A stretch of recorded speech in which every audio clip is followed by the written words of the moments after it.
No, zdaj imamo aplikacijo Geolo odprto. Kje pa misliš, da so ti zakladi? Ja, mislim, da so te ptice tlele. A gremo iskat? Ja, peva. Aki. Živja. A vi tudi iščete zaklad v naravi? Tudi.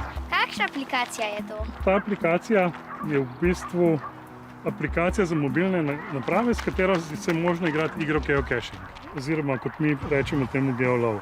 Kakšna igra je to? To je ena svetovna igra, ki se igra po celem svetu.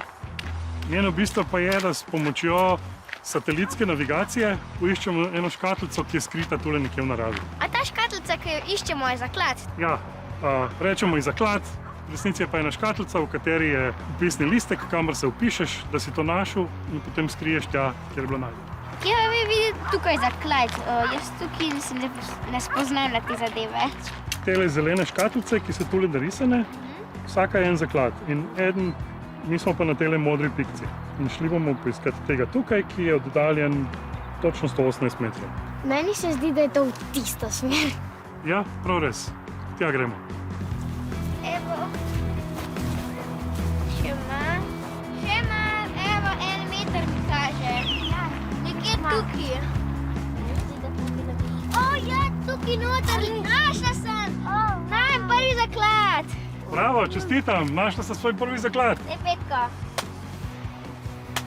Kaj pa se skriva tukaj noter? Kar odpri. Okej. Imaš? Okej. Svinč. Zakaj pa svinčnik? Zato, da se z svinčnikom pišemo tale dnevnik, če nimamo nobenega drugega pisala s sabo. Kdo se bo vpisal? Jaz. A vpišem vse nas 3? Ja, vse 3. Aki, torej vi ste Igor, Lars in Mila. So našli zaklad.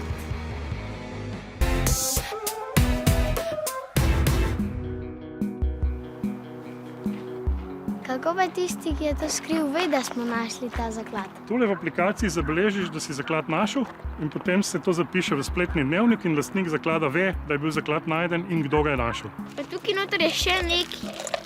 To pa je verjetno takšen obesek. To je pa, temu pa rečemo sledljivček.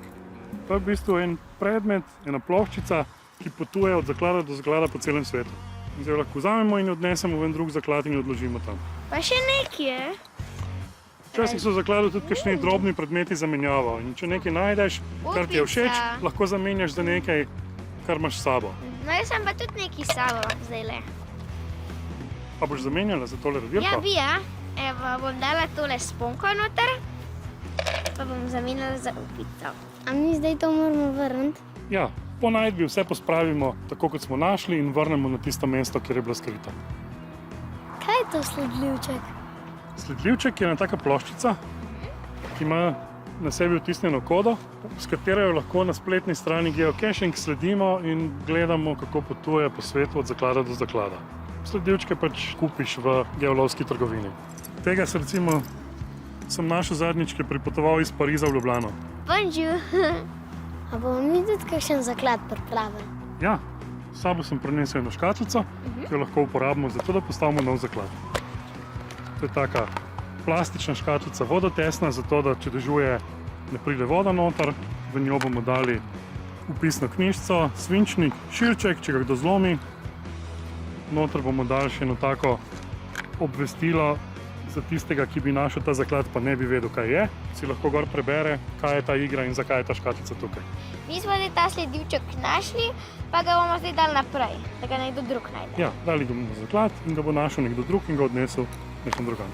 Meni je bilo zanimivo, če bi ta sledljivček pripotoval vse do Kostarike. A je to sploh možno? Sledljivček lahko potuje kamorkoli, kjer so skriti zakladi in zakladi so skriti po celem svetu. Kako dolgo pa ta igra že obstaja? Ta igra pa obstaja že več kot 20 let. A zdaj, ko smo škatlico pripravili, bomo tudi kam skrili? Ja, kam bi ga pa lahko skrili? Kaj pa če kar v tisti kozalec? Lahko.